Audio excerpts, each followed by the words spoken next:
Hello friends, स्वागत है आपके अपने यूट्यूब चैनल आरटी एजुकेशन में। आइए आज हम बात करेंगे स्किनर के क्रिया प्रसूत अनुबंधन के सिद्धांत के बारे में। किसके बारे में? क्रिया प्रसूत अनुबंधन के सिद्धांत के बारे में। ये भी क्या है? एक अधिगम सिद्धांत है जिसको दिया है बीएफ स्किनर ने। तो आइए फ्रेंड्स शुरू करते हैं। स्किनर्स ऑपरेंट कंडीशनिंग थ्योरी, यानी स्किनर का क्रिया प्रसूत अनुबंधन का सिद्धांत या क्रिया प्रसूत का सिद्धांत। ये भी क्या है? अधिगम सिद्धांत है। अब आइए फ्रेंड देखते हैं कि इसका प्रतिपादन कब हुआ, कहाँ हुआ, इसके बारे में हम आपको पूरा विस्तार से बताएंगे। तो आइए फ्रेंड्स आज देखते हैं इसके प्रतिपादक कौन थे। क्रिया प्रसूत अनुबंधन के सिद्धांत के प्रतिपादक कौन थे? बीएफ स्किनर थे। कौन थे फ्रेंड्स? बीएफ स्किनर, जो कहाँ के रहने वाले थे? यूएसए के रहने वाले थे। अब देखिए इन्होंने प्रयोग किस पर किया। प्रयोग किया इन्होंने चूहे पर। चूहे पर इन्होंने कब प्रयोग किया? 1938 में। कब प्रयोग किया? 1938 में। और इन्होंने कबूतर पर कब प्रयोग किया? 1943 में। और देखिए इन्होंने किन किन व्यवहारों पे अपना प्रतिपादन किया यानी प्रयोग किया। तो देखिए फिर इन्होंने दो व्यवहारों से किया। क्या किया फ्रेंड? दो व्यवहारों से अपने प्रयोग को सिद्ध किया। पहला है प्रतिक्रियात्मक व्यवहार। उत्तेजक की देन है। किसकी देन है? उत्तेजक, जिसको किसी कार्य की उत्तेजना होती है वो उसकी देन है प्रतिक्रियात्मक व्यवहार। और फ्रेंड्स देखिए दूसरा सेकंड नंबर है क्रिया प्रसूत व्यवहार। ये स्वेच्छा पर आधारित है। अगर मन पे आधारित है, मन है तो करो, नहीं मन है तो ना करो। ये किसमें? स्किनर ने सबसे ज्यादा फ्रेंड्स किस में जोर दिया है? अनुक्रिया करने पर। किस पे? स्किनर ने सबसे ज्यादा जोर किस पे दिया है? अनुक्रिया पर। अनुक्रिया ही व्यवहार, अनुक्रिया ही सीखने का मेन क्या है? आधार है। अनुक्रिया करेगा तो जरूर से जरूर सीखेगा। और देखिए फ्रेंड्स इसके उपनामों के बारे में। देखिए उपनाम इसके क्या है? उपनाम है इसके आरएस थ्योरी। जैसे फ्रेंड्स क्वेश्चन बनता है, क्वेश्चन देखिएगा, क्वेश्चन बन रहा है इसमें बीएफ क्रिया प्रसूत सिद्धांत के प्रतिपादक कौन थे? तो आप क्या कहेंगे फ्रेंड्स? BF Skinner. टेट हो, सी टेट हो, सुपर टेट हो, या फिर एग्जाम हो, बीटीसी हो, बीएड हो, कुछ भी हो, ये सारे questions very very very important for you. सबके लिए बहुत ही इम्पॉर्टेंट है क्योंकि ये क्वेश्चन मोस्टली पूछे जाते हैं। तो देखिए फ्रेंड्स उपनाम इसका आरएस। हाँ, बीएफ स्किनर ने क्या किया था? क्रिया प्रसूत अनुबंधन का खोज किया था। इन्होंने प्रयोग किया था। क्रिया प्रसूत अनुबंधन का सिद्धांत दिया था इन्होंने। तो फ्रेंड्स देखते हैं अब नेक्स्ट क्वेश्चन बनता है उपनाम। जैसे चूहे पर उसने कब प्रयोग किया था? स्किनर ने चूहे पर प्रयोग कब किया था? तो स्किनर ने कब प्रयोग किया था चूहे पर? 1938 पर किया था। कबूतर पर कब प्रयोग किया था? 1943 में किया था। अब देखिए क्वेश्चन है कि स्किनर ने किन व्यवहारों पर प्रयोग किया? तो आप बताएंगे प्रतिक्रियात्मक व्यवहार और क्रिया प्रसूत व्यवहार। या फिर ये क्वेश्चन बन सकता है स्किनर ने अपने प्रयोग कितने व्यवहारों से किया? तो कितने व्यवहारों से किया? दो व्यवहारों से। अब देखिए उपनाम से भी क्वेश्चन बनता है। उपनाम से क्या क्वेश्चन बनता है फ्रेंड्स? उपनाम से ये क्वेश्चन बनता है आरएस क्रिया प्रसूत सिद्धांत का उपनाम ही क्या है? आरएस थ्योरी, या नैमित्तिक अनुबंधन का सिद्धांत, या कार्यात्मक प्रतिबद्धता का सिद्धांत, सक्रिय अनुबंधन का सिद्धांत, या अभिक्रमित अनुदेशन का सिद्धांत। फ्रेंड्स ये नाम आ जाए तो कंफ्यूज मत होना, सीधे से समझ लेना कि ये स्किनर्स के सिद्धांत हैं और ये क्रिया प्रसूत अनुबंधन का ही रूप है। तो देखिए फ्रेंड अभिक्रमित अनुदेशन के सिद्धांत को यानी इस सिद्धांत को कितने भागों में डिवाइड किया गया और किस किस ने इसका प्रयोग करके सिद्धांत किसने अभिक्रमित अनुदेशन का सिद्धांत किस किस ने दिया, यानी क्रिया प्रसूत का सिद्धांत किस किस ने दिया। तो देखिए अभिक्रमित अनुदेशन को 3 पार्ट में डिवाइड किया गया है। डिवाइड क्या किया? तीन मनोवैज्ञानिकों ने इनके अपने अपने मत दिए, अपना अपना प्रयोग किया, तो इसको 3 भागों में डिवाइड कर दिया गया। जैसे देखिए स्किनर ने क्या किया है? रेखीय अभिक्रमित अनुदेशन दिया है। क्या दिया? रेखीय अभिक्रमित अनुदेशन 1952 में स्किनर के द्वारा दिया गया था। और स्किनर के अनुसार क्या है? अभिक्रमित अनुदेशन का उद्देश्य क्या है? किसी भी पूर्व ज्ञान को नवीन ज्ञान से जोड़ना। पूर्व ज्ञान, जैसे कोई भी शिक्षक अगर पढ़ा रहा है तो अगर वो नवीन ज्ञान को पूर्व ज्ञान से जोड़ देगा तो बच्चे ज़्यादा जल्दी सीखेंगे और ज़्यादा से ज़्यादा सीखेंगे। अब देखिए फ्रेंड शाखीय अभिक्रमित अनुदेशन, इसको किसने दिया? नॉर्मन क्राउडर ने। इन्होंने 1960 में दिया शाखीय अभिक्रमित अनुदेशन। इन्होंने क्या किया है कि समस्या का पता लगाया और फिर इसके उपचार किया। जैसे क्लास में बहुत सारे स्टूडेंट हैं, उसमें किसे क्या आता है किसे क्या नहीं आता, तो इस समस्या का पता लगाया जाता है कि किस बच्चे को कहाँ पे प्रॉब्लम हो रही है, उसके बाद ही उसका उपचार करना, ये क्या दिया है, जिससे शिक्षा अधिक प्रभावशाली बन सके, इसलिए तो नॉर्मनी क्राउडर ने दिया है। अब देखिए मैथेटिकल निर्देशन, मैथेटिकल निर्देशन किसने दिया है, 1962 में दिया है गिलबर्ट ने। किसने दिया है, 1962 में गिलबर्ट ने दिया, जिसने सबसे ज़्यादा पाठ्यक्रम पर जोर दिया। पाठ्यक्रम पे कैसे जोर दिया फ्रेंड्स, कि जैसे कोई भी बालक जिस स्तर पे पढ़ रहा है उसी स्तर के अनुसार उसका पाठ्यक्रम होना चाहिए, यानी सरल से कठिन की ओर पाठ्यक्रम होना चाहिए। पहले सरल सीखे, फिर उससे थोड़ा कठिन, फिर उससे कठिन, फिर उससे कठिन, इस तरह बालक को सीखना चाहिए। अब देखिए फ्रेंड इसके गुण क्या है, देखिए बालक अनुक्रिया द्वारा सीखता है। सबसे ज़्यादा फ्रेंड्स हमने बताया कि सबसे ज़्यादा स्किनर ने किस पे बल दिया था, अनुक्रिया में। बालक अनुक्रिया के द्वारा सीखता है, अनुक्रिया करेगा, कोई क्रिया करेगा तभी सीखता है। छात्रों को तत्कालिक पुनर्बलन देना चाहिए। क्या देना चाहिए फ्रेंड्स, छात्रों को तत्कालिक पुनर्बलन देना चाहिए। क्या देना चाहिए फ्रेंड्स, तत्कालिक पुनर्बलन देना चाहिए। तत्कालिक पुनर्बलन क्या मतलब है, यानी जो भी वो कार्य कर रहे हैं उसका हमें होमवर्क पे उसका तत्कालिक पुनर्बलन देना आवश्यक है। अब देखिए शिक्षार्थियों के परिणाम शीघ्र घोषित करना चाहिए। जैसे विद्यार्थी पढ़ रहे हैं और उसमें हमने उनका टेस्ट लिया या हमने उनका क्लास में टेस्ट लिया, तो एग्ज़ाम में टेस्ट लेने में एग्ज़ाम में कॉपियाँ हैं, तो उनका शीघ्र से शीघ्र परिणाम घोषित करना चाहिए और उनका पुनर्बलन का कार्य करना चाहिए। नकारात्मक व्यवहार को नकारात्मक पुनर्बलन से रोकना चाहिए। जैसे नकारात्मक व्यवहार है, नकारात्मक व्यवहार का मतलब जैसे कि वो कोई चीज़ सोच चुका है कि हमें नहीं करना है, तो इसको हमें इस पुनर्बलन से हमें रोकना चाहिए। अब देखिए फ्रेंड स्किनर का प्रयोग, यानी स्किनर ने प्रयोग किया तो कैसे किया और जो जैसे किया उसके बारे में हम आपको बताएंगे।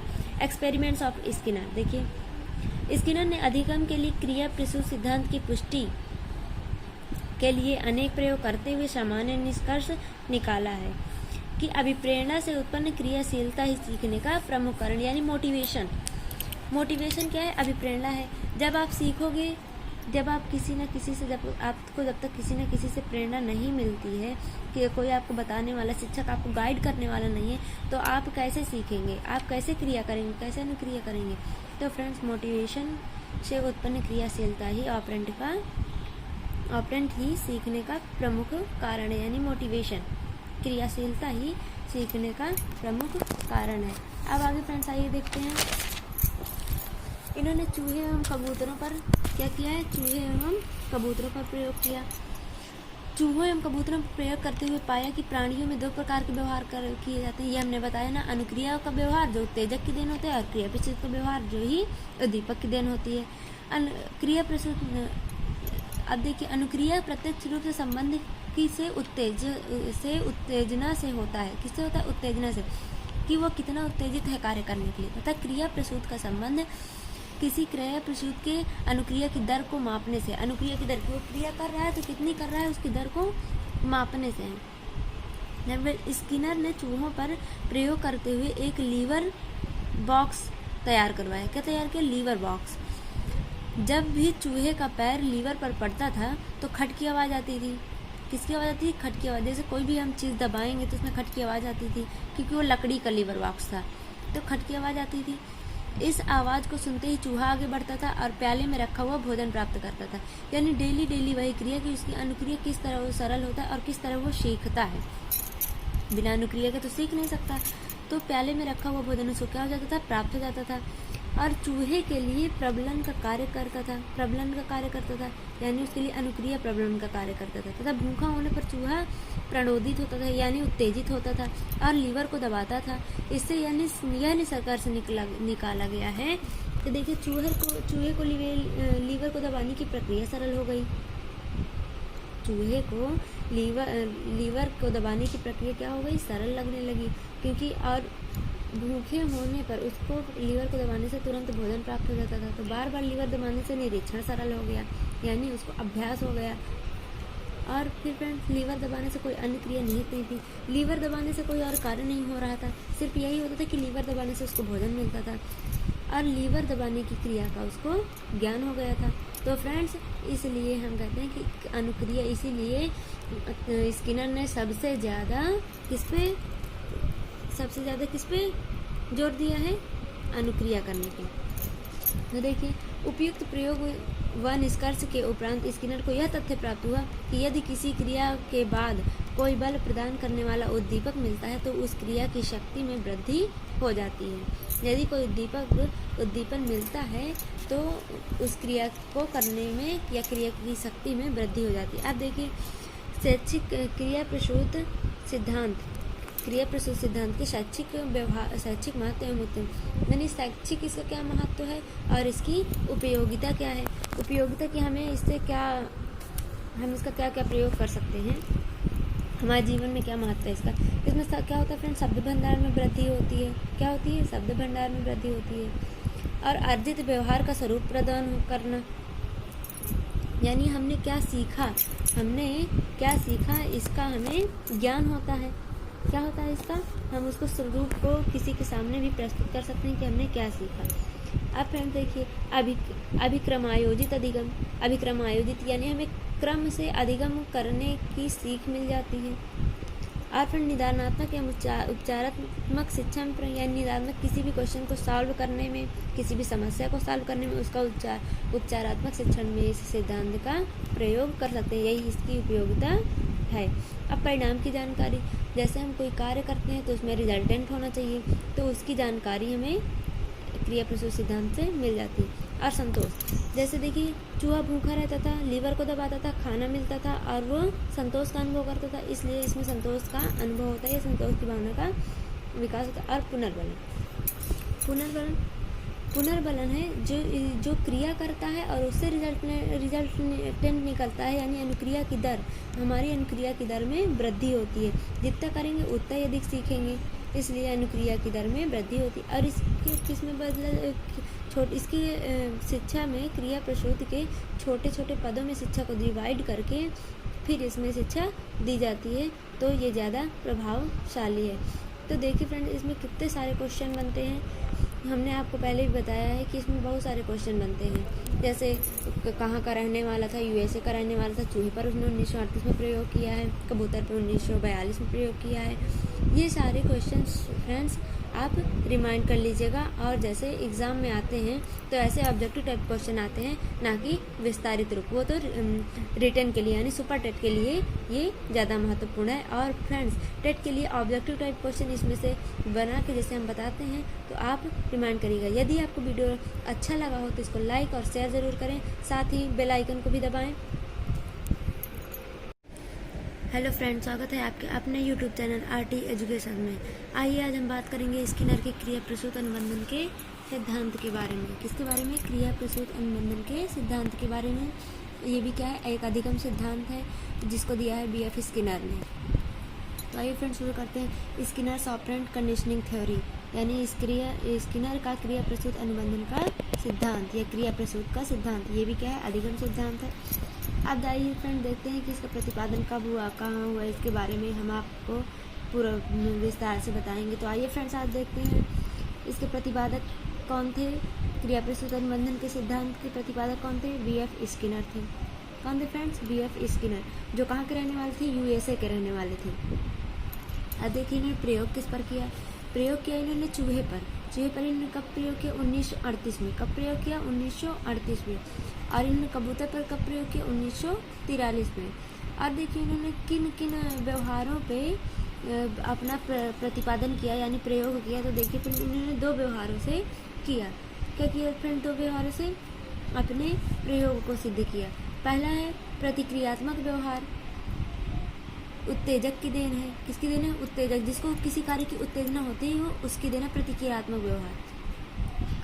और फ्रेंड्स देखिए दूसरा सेकंड नंबर है क्रिया प्रसूत व्यवहार। ये स्वेच्छा पर आधारित है, अगर मन पे आधारित है, मन है तो करो, नहीं मन है तो ना करिए। किसमें? स्किनर ने सबसे ज़्यादा फ्रेंड्स किस में जोर दिया है? अनुक्रिया करने पर। किस पे? स्किनर ने सबसे ज़्यादा जोर किस पे दिया है? अनुक्रिया पर। अनुक्रिया ही व्यवहार, अनुक्रिया ही सीखने का मेन क्या है? आधार है। अनुक्रिया करेगा तो ज़रूर से ज़रूर सीखेगा। और देखिए फ्रेंड्स इसके उपनामों के बारे में। देखिए उपनाम इसके क्या है? उपनाम है इसके आरएस थ्योरी। जैसे फ्रेंड्स क्वेश्चन बनता है, क्वेश्चन देखिएगा, क्वेश्चन बन रहा है इसमें क्रिया प्रसूत सिद्धांत के प्रतिपादक कौन थे? तो आप क्या कहेंगे फ्रेंड्स? BF Skinner. टेट हो, C-टेट हो, सुपर टेट हो, या फिर एग्ज़ाम हो, BTC हो, B.Ed हो, कुछ भी हो, ये सारे questions very very very important for you, सबके लिए बहुत ही इम्पॉर्टेंट है, क्योंकि ये क्वेश्चन मोस्टली पूछे जाते हैं। तो देखिए फ्रेंड्स, उपनाम इसका RS, हाँ, BF स्किनर ने क्या किया था? क्रिया प्रसूत अनुबंधन का खोज किया था, इन्होंने प्रयोग किया था, क्रिया प्रसूत अनुबंधन का सिद्धांत दिया था इन्होंने। तो फ्रेंड देखते हैं, अब नेक्स्ट क्वेश्चन बनता है, उपनाम जैसे चूहे पर उसने कब प्रयोग किया था? स्किनर ने चूहे पर प्रयोग कब किया था? तो स्किनर ने कब प्रयोग किया था चूहे पर? 1938 पर किया था। कबूतर पर कब प्रयोग किया था? 1943 में किया था। अब देखिए क्वेश्चन है कि स्किनर ने किन व्यवहारों पर प्रयोग किया? तो आप बताएंगे प्रतिक्रियात्मक व्यवहार और क्रिया प्रसूत व्यवहार, या फिर ये क्वेश्चन बन सकता है स्किनर ने अपने प्रयोग कितने व्यवहारों से किया? तो कितने व्यवहारों से किया? 2 व्यवहारों से। अब देखिए उपनाम से भी क्वेश्चन बनता है। उपनाम से क्या क्वेश्चन बनता है फ्रेंड्स? उपनाम से ये क्वेश्चन बनता है RS क्रिया प्रसूत सिद्धांत का उपनाम क्या है? RS थ्योरी, या नैमित्तिक अनुबंधन का सिद्धांत, या कार्यात्मक प्रतिबद्धता का सिद्धांत, सक्रिय अनुबंधन का सिद्धांत, या अभिक्रमित अनुदेशन का सिद्धांत। फ्रेंड्स ये नाम आ जाए तो कंफ्यूज मत होना, सीधे से समझ लेना कि ये स्किनर्स के सिद्धांत हैं और ये क्रिया प्रसूत अनुबंधन का ही रूप है। तो देखिए फ्रेंड, अभिक्रमित अनुदेशन के सिद्धांत को, यानी इस सिद्धांत को कितने भागों में डिवाइड किया गया और किस किस ने इसका प्रयोग करके सिद्धांत, किसने अभिक्रमित अनुदेशन का सिद्धांत किस किस ने दिया, यानी क्रिया प्रसूत का सिद्धांत किस किस ने दिया? तो देखिए अभिक्रमित अनुदेशन को 3 पार्ट में डिवाइड किया गया है। डिवाइड क्या किया? तीन मनोवैज्ञानिकों ने इनके अपने अपने मत दिए, अपना अपना प्रयोग किया, तो इसको 3 भागों में डिवाइड कर दिया गया। जैसे देखिए स्किनर ने क्या किया है? रेखीय अभिक्रमित अनुदेशन दिया है। क्या दिया? रेखीय अभिक्रमित अनुदेशन 1952 में स्किनर के द्वारा दिया गया था। और स्किनर के अनुसार क्या है? अभिक्रमित अनुदेशन का उद्देश्य क्या है? किसी भी पूर्व ज्ञान को नवीन ज्ञान से जोड़ना। पूर्व ज्ञान, जैसे कोई भी शिक्षक अगर पढ़ा रहा है तो अगर वो नवीन ज्ञान को पूर्व ज्ञान से जोड़ देगा तो बच्चे ज़्यादा जल्दी सीखेंगे और ज़्यादा से ज़्यादा सीखेंगे। अब देखिए फ्रेंड, शाखीय अभिक्रमित अनुदेशन, इसको किसने दिया? नॉर्मन क्राउडर ने, इन्होंने 1960 में दिया शाखीय अभिक्रमित अनुदेशन। इन्होंने क्या किया है कि समस्या का पता लगाया और फिर इसके उपचार किया। जैसे क्लास में बहुत सारे स्टूडेंट हैं, उसमें किसे क्या आता है, किसे क्या नहीं आता, तो इसे समस्या का पता लगाया जाता है कि किस बच्चे को कहाँ पे प्रॉब्लम हो रही है, उसके बाद ही उसका उपचार करना। ये क्या दिया है? जिससे शिक्षा अधिक प्रभावशाली बन सके, इसलिए तो नॉर्मन क्राउडर ने दिया है। अब देखिए मैथेटिक अनुदेशन, मैथेटिक अनुदेशन किसने दिया है? 1962 में दिया है गिलबर्ट ने। किसने दिया है? 1962 में गिलबर्ट ने दिया। इसने सबसे ज़्यादा पाठ्यक्रम पर जोर दिया। पाठ्यक्रम पे कैसे जोर दिया फ्रेंड्स? कि जैसे कोई भी बालक जिस स्तर पे पढ़ रहा है उसी स्तर के अनुसार उसका पाठ्यक्रम होना चाहिए, यानी सरल से कठिन की ओर पाठ्यक्रम होना चाहिए। पहले सरल सीखे, फिर उससे थोड़ा कठिन, फिर उससे कठिन, फिर उससे कठिन, इस तरह बालक को सीखना चाहिए। अब देखिए फ्रेंड, इसके गुण क्या है? देखिए बालक अनुक्रिया द्वारा सीखता है। सबसे ज़्यादा फ्रेंड्स हमने बताया कि सबसे ज़्यादा स्किनर ने किस पे बल दिया था? अनुक्रिया में। बालक अनुक्रिया के द्वारा सीखता है। अनुक्रिया करेगा, कोई क्रिया करेगा तभी सीखता है। छात्रों को तत्कालिक पुनर्बलन देना चाहिए। क्या देना चाहिए फ्रेंड्स? छात्रों को तत्कालिक पुनर्बलन देना चाहिए। क्या देना चाहिए फ्रेंड्स? तत्कालिक पुनर्बलन देना चाहिए। तत्कालिक पुनर्बलन क्या मतलब है? यानी जो भी वो कार्य कर रहे हैं उसका हमें होमवर्क पे उसका तत्कालिक पुनर्बलन देना आवश्यक है। अब देखिए शिक्षार्थियों के परिणाम शीघ्र घोषित करना चाहिए। जैसे विद्यार्थी पढ़ रहे हैं और उसमें हमने उनका टेस्ट लिया या हमने उनका क्लास में टेस्ट लिया, तो एग्ज़ाम में टेस्ट लेने में एग्ज़ाम में कॉपियाँ हैं तो उनका शीघ्र से शीघ्र परिणाम घोषित करना चाहिए और उनका पुनर्बलन का कार्य करना चाहिए। नकारात्मक व्यवहार को नकारात्मक पुनर्बलन से रोकना चाहिए। जैसे नकारात्मक व्यवहार है, नकारात्मक व्यवहार का मतलब जैसे कि वो कोई चीज़ सोच चुका है कि हमें नहीं करना है, तो इसको हमें इस पुनर्बलन से हमें रोकना चाहिए। अब देखिए फ्रेंड, स्किनर का प्रयोग, यानी स्किनर ने प्रयोग किया तो कैसे किया और जो जैसे किया उसके बारे में हम आपको बताएंगे। Experiments of Skinner. देखिए स्किनर ने अधिगम के लिए क्रिया प्रसूत सिद्धांत की पुष्टि के लिए अनेक प्रयोग करते हुए सामान्य निष्कर्ष निकाला है कि अभिप्रेरणा से उत्पन्न क्रियाशीलता ही सीखने का प्रमुख कारण यानी मोटिवेशन क्या है? अभिप्रेरणा है। जब आप सीखोगे, जब आप किसी न किसी से जब तक किसी न किसी से प्रेरणा नहीं मिलती है कि कोई आपको बताने वाला, शिक्षक आपको गाइड करने वाला नहीं है, तो आप कैसे सीखेंगे? आप कैसे क्रिया करेंगे? कैसे अनुक्रिया करेंगे? तो फ्रेंड्स, मोटिवेशन से उत्पन्न क्रियाशीलता ही ऑपरेंट ही सीखने का प्रमुख कारण है, यानी मोटिवेशन, क्रियाशीलता ही सीखने का प्रमुख कारण है। अब आगे फ्रेंड्स आइए देखते हैं। इन्होंने चूहे एवं कबूतरों पर क्या किया है? चूहे एवं कबूतरों पर प्रयोग किया। चूहों एवं कबूतरों पर प्रयोग करते हुए पाया कि प्राणियों में दो प्रकार के व्यवहार किए जाते हैं। ये हमने बताया ना, अनुक्रिया का व्यवहार जो उत्तेजक की देन होता है, और क्रिया प्रसूत का व्यवहार जो ही उद्दीपक की देन होती है।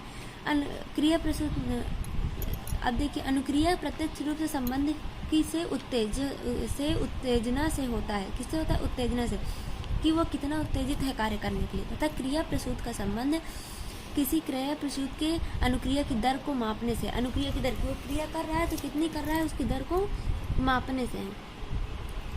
स्किनर ने चूहों पर प्रयोग करते हुए एक लीवर बॉक्स तैयार करवाया। क्या तैयार किया? Lever box. जब भी चूहे का पैर लीवर पर पड़ता था तो खट की आवाज़ आती थी। किसकी आवाज़ आती थी? खट की आवाज़। जैसे कोई भी हम चीज़ दबाएंगे तो उसमें खट की आवाज़ आती थी, क्योंकि वो लकड़ी का लीवर बॉक्स था, तो खट की आवाज़ आती थी। इस आवाज़ को सुनते ही चूहा आगे बढ़ता था और प्याले में रखा हुआ भोजन प्राप्त करता था।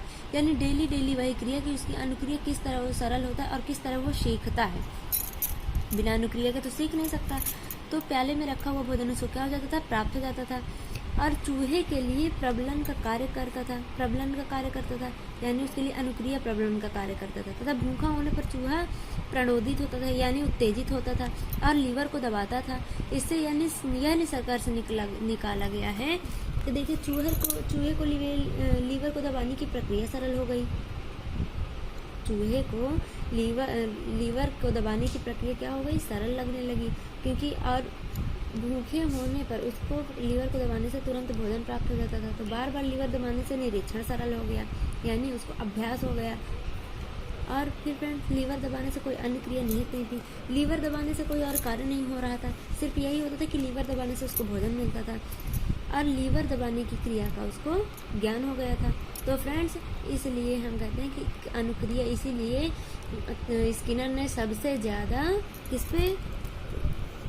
किस पे जोर दिया है? अनुक्रिया करने पे। तो देखिए, उपयुक्त प्रयोग व निष्कर्ष के उपरांत स्किनर को यह तथ्य प्राप्त हुआ कि यदि किसी क्रिया के बाद कोई बल प्रदान करने वाला उद्दीपक मिलता है तो उस क्रिया की शक्ति में वृद्धि हो जाती है।